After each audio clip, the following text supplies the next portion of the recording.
Bonjour à tous, c'est Darkvader 008. Alors aujourd'hui, on va faire le changement d'un joint speed, d'une fourche. Donc ici, c'est la fourche d'un scooter. C'est un Panthéon 125. C'est aussi compatible pour les Swing 125. Parce qu'en fait, c'est le même fourche complet. Donc en fait, ici, pour vous parler pourquoi je les change. Donc j'ai mes anciennes fourches qui sont piquées. Ici, à cause des projectiles de pierre et autres. Et c'est vraiment la maladie des Panthéons. Donc j'ai pris le modèle juste après qui a été modifié par Honda. Où celui-ci, je pense, a un meilleur traitement parce que il y a beaucoup moins d'impact qui se fait dessus. Voilà. Alors pour commencer, avant toute chose, nettoyez votre fourche. Et aussi très important ici, les petites imperfections, donc n'hésitez pas à les nettoyer donc avec un compresseur ou autre. Donc voilà. Alors on va commencer par retirer simplement ceci et après retirer ici le cache-poussière. Voilà, donc une fois qu'on a retiré le cache-poussière et ici le petit caoutchouc, hop, s'il veut bien faire mise au point. Voilà. Alors pourquoi je vous dis qu'il faut bien nettoyer votre cache-poussière, si possible avec un compresseur. Moi j'avais des petites merdes qui étaient autour. C'est parce que si vous avez au niveau de votre cache-poussière qui est ici, si vous avez des impuretés à ce niveau-ci, ce qui va se passer quand vous allez retirer votre cache-poussière, ça va griffer vraiment toute la fourche. Donc je vous conseille de bien nettoyer ça avant. Alors ici, ça c'est pas grave parce que c'est la fixation qui est tenue au niveau de la moto. Alors pour faire simple, maintenant ce qu'on va faire c'est on va retourner la fourche. Pourquoi? Vous allez voir tout de suite. Voilà. Donc en fait, je suis ici en bas de la fourche. Ce que je vais faire, je vais mettre un petit peu de WD-40 au cas où c'est grippé. Normalement d'origine ils ont dû mettre un frein filet. Et alors on va desserrer donc ici la vis légèrement, histoire juste de la dégripper. Et puis on remet la fourche vers le haut. Donc voilà ici, ce que j'ai fait même, c'est retourner la fourche pour mettre le WD-40. Ça veut bien faire la mise au point. Et alors, ainsi, le WD-40 rentre dans le filet, dégrippe un peu. Alors il suffit juste de la débloquer. C'est bon. On la laisse comme ça, il faut surtout pas la desserrer. Et on retourne la fourche. Donc voilà, ici, nous avons un circlips. Donc désolé, je tremble un peu. Pour le retirer, prenez un tournevis. Vous le mettez ici au-dessus. Vous poussez. Et puis vous retirez le circlips qui est ici autour. Donc pour le retirer, ce que vous pouvez utiliser, c'est vraiment une petite lamelle ou un truc du style. Vous venez dessus, clac, vous le retirez. Alors autre chose, une fois que le circlips qui est ici autour est retiré, tenez bien ceci, ça va pas s'envoler comme à l'autre bout de la pièce, mais il faut simplement le tenir pour que voilà, elle saute pas, qu'elle tombe pas par terre. Et vous verrez vraiment la pression du ressort n'est pas si énorme que ça. Et vous prenez juste la pièce qui est au-dessus et voilà. Voilà le petit circlips qui est ici autour. Et comme vous voyez, donc le ressort ne pousse pas énormément, donc ça risque pas de sortir. Voilà.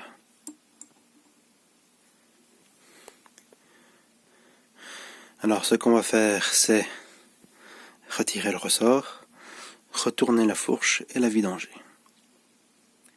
Voilà à quoi ressemble le ressort. Chose importante, donc on peut voir les spires ici en bas sont plus serrés qu'en haut. Il faut vraiment qu'ils soient comme ça, donc les spires les plus serrés dans le bas. Voilà, donc J'ai vidangé en partie. Alors petite astuce, quand vous vidangez, n'hésitez pas à compresser le tube à l'envers, hein, donc compresser le tube pour vraiment retirer le maximum. Et puis ici pour vraiment vider le tout, donc on va cette fois-ci retirer la petite vis qui est en dessous. De l'huile va couler, donc je le mets juste ici, mon petit bocal en dessous. Et après, une fois qu'on a retiré la vis, on pourra sortir donc la fourche complète ici, avec bien sûr à l'intérieur des petites pièces que je vais vous montrer. Donc voilà, la petite vis avec du frein filet, la petite randelle d'étanchéité en cuivre. N'oubliez pas de la changer parce que ça serait bête que ça fuit. Hop. Alors, petite astuce, il y en a qui vont se dire ouais mais quand je vais retirer la vis ici, ça tourne dans le vide, il y a toute la fourche qui tourne, en fait la vis vous n'arrivez pas à la retirer. En fait c'est très simple, il suffit simplement de remettre le ressort dedans, vous poussez, ce qui va faire une pression ici, donc au niveau du mécanisme, et la vis vous allez pouvoir la dévisser facilement. Ça fonctionne aussi pour les grandes fourches de moto. Donc il y en a qui disent oui il faut aller avec une longue tige au bout. Certains modèles effectivement c'est obligatoire, mais il y en a d'autres tout simplement. Vous remettez votre spire ici, votre ressort, vous poussez et alors vous dévissez. Voilà, donc maintenant ce que je vais faire, c'est que je vais la mettre bien droite, comme ça toute l'huile tombe, puis je la retourne et je sors toutes les pièces. Donc voilà, ici j'ai retourné la fourche et voici ce qui sort. Donc vous avez le ressort qui vient ici, ça vient pousser ici contre le bout. Donc là-dedans, vous le voyez pas mais il y a un filet. Et donc vous avez ceci à l'intérieur, vous avez le fourreau, enfin qu'est-ce que je dis, le tube de fourche. Et alors en dessous vous avez encore une petite rondelle en fait qui vient ici. Donc je vais retirer le tube de fourche. Hop.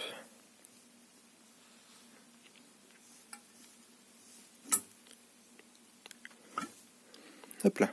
Voilà. Et vous avez encore hop, dans le fond une pièce. Voilà. Donc on voit ici la fourche. Donc j'ai remis la petite pièce avec le ressort ici à l'intérieur. Ça en fait ça vient ici au bout. C'est la pièce que je vous disais qui était vraiment dans le fond du fourreau. Et puis donc il y a la vis qui passe à travers. Alors maintenant, ce qu'on doit faire, c'est retirer le circlips ici. Hop. Celui-là il est encore plus simple à retirer. Et alors il faut retirer donc le joint SPI. Donc c'est le joint de bourrage. Une fois que vous avez fait ça, il faut nettoyer entièrement l'intérieur. Voilà. Donc pour retirer, vous pouvez soit utiliser un petit tournevis en faisant attention de ne pas griffer le côté. Vous mettez une protection ici sur le côté, vous faites levier. Alors donc il sort tout doucement vers le haut. Vous avez aussi une petite rondelle ici à l'intérieur. Voilà.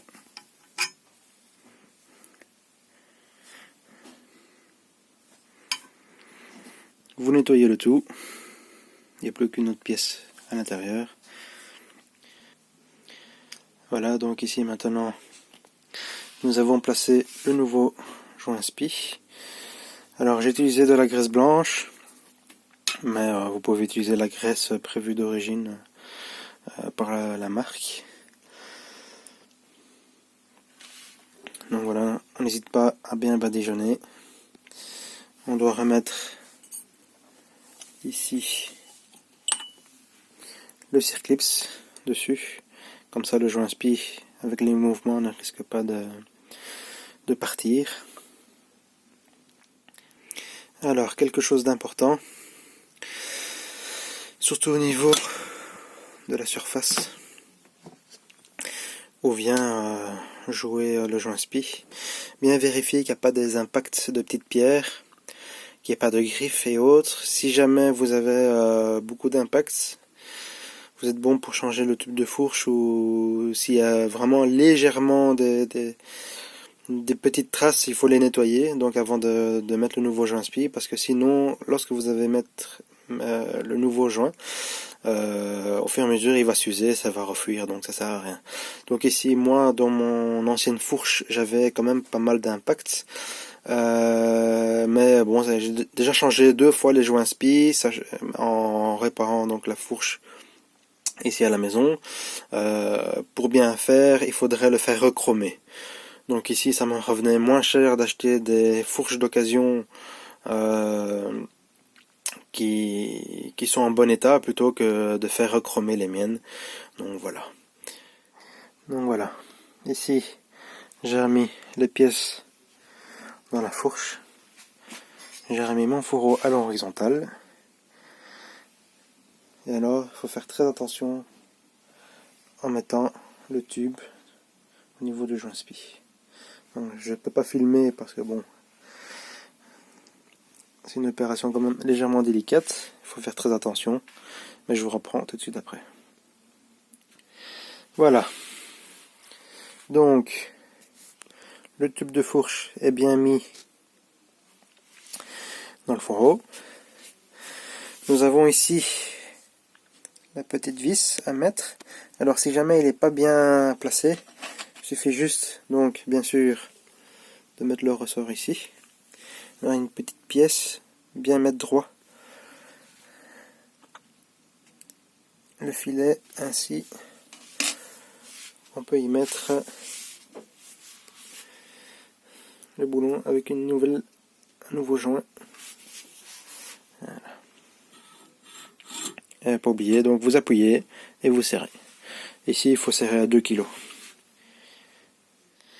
Voilà, une fois que vous avez serré le petit boulon ici, enfin la petite vis ici, on remet la fourche droite et on va commencer au remplissage. Donc ici, j'ai mis la fourche droite, le tube est descendu tout seul, on retire le ressort.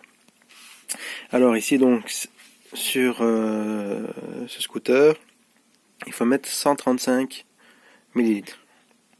Enfin 134, 135 environ. Alors une fois qu'on a mis l'huile de fourche en fait, il faut pomper de haut en bas, donc il faut soulever, descendre, et cela va permettre donc de chasser l'air qui est ici à l'intérieur. Vous pouvez regarder avec une lampe torche une fois que l'huile est dedans, et voir si c'est toujours des bulles ou pas. Voilà, alors ce que moi je fais, c'est que je le mets vers le haut, je le bouge un petit peu, hop, je repompe quelques fois, et ainsi de suite, pour vraiment au cas où s'il y a de l'air qui se situe un peu sur le côté, que ça pose pas de souci. Et alors l'huile à utiliser, moi j'utilise la SAE10, c'est l'huile demandée par le constructeur. Voilà, il faut en mettre 135 ml. Alors ce que vous pouvez faire, c'est acheter soit un petit bec, un petit pot gradué. Voilà, ici ça va jusqu'à 60 ml, mais bon, il suffit juste de faire plusieurs pots. Ou bien la méthode un peu plus longue, vous achetez une seringue, ici, voilà, et vous faites à chaque fois par 10 ml. Donc c'est vous qui voyez. Allez, on va verser ça. Voilà. Donc maintenant, j'ai mis les 134 ml. Et alors, sur cette fourche-ci, donc une fois qu'on a pompé, selon l'intérieur de la fourche, il faut qu'il y ait, une fois que la fourche est compressée, 93 mm. Donc pour cela, on utilise un pied à coulisse qu'on place comme ça. Bon, ici il fait pas 93 mm, mais c'est pour l'explication. On le descend ainsi et on vérifie si à 93 mm il y a le bout qui touche. Si ça, il y a de trop, on retire un millilitre ou deux. Si on a pas assez, donc il faut en ajouter jusqu'à avoir 93 mm. Alors une fois cela fait, ce que je vous conseille, c'est de mettre de la graisse au niveau du joint spi ici, avant de mettre le nouveau soufflet. Enfin, pas le nouveau soufflet, le nouveau cache-poussière. Voilà. Une chose que je vais faire en plus, c'est je vais installer justement un soufflet. Donc vous avez peut-être vu ça dans les trails, enfin les vieux trails. C'est une espèce de caoutchouc noir, un peu en zigzag comme un sapin. Je vais le mettre dessus, ce qui va me permettre justement de protéger la fourche de nouveaux impacts. Donc celle-ci elle est en bon état, justement, il faut la préserver. Vu que sur ce modèle, les gravillons vont taper au niveau du carénage et viennent blesser justement le tube de fourche. Donc là, je vais installer un soufflet. Voilà. Alors maintenant, ce qu'il faut faire, c'est bien sûr mettre le ressort. Ne pas oublier justement que les spires les plus compressés sont en bas. On le met dedans. Hop. Après, une fois cela fait, bien sûr, on n'oublie pas le cache-poussière. Et alors, on peut mettre donc le bouchon avec le circlips qui vient se mettre juste là. Voilà.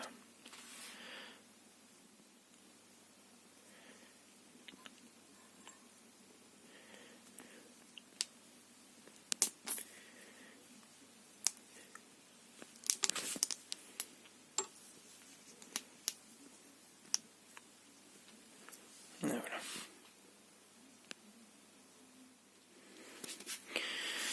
Donc voilà, maintenant, même technique que lorsqu'on l'a retiré, on prend un tournevis, on pousse ici à l'intérieur, on met le circlips bien autour, et alors avec soit un tournevis plat ou un petit bic ou autre, hop, vous poussez, une fois que le clip s'est bien mis dedans, vous pouvez relâcher, et alors voilà.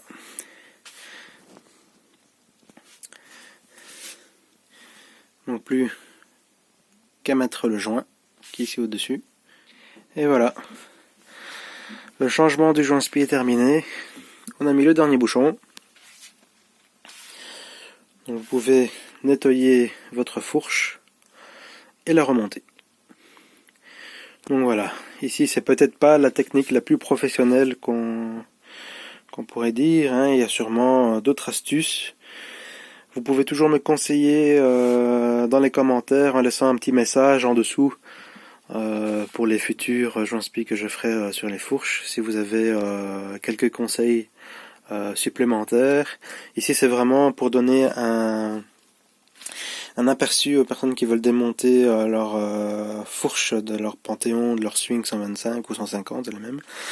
Et comme ça, ça permettra déjà de donner une idée aux personnes comment changer leur joint spi. Donc voilà. Allez, j'espère que ce petit tutoriel vous aura plu. N'hésitez pas à vous abonner à ma chaîne, à laisser un petit pouce bleu. Et je vous dis à la prochaine. Ciao, ciao.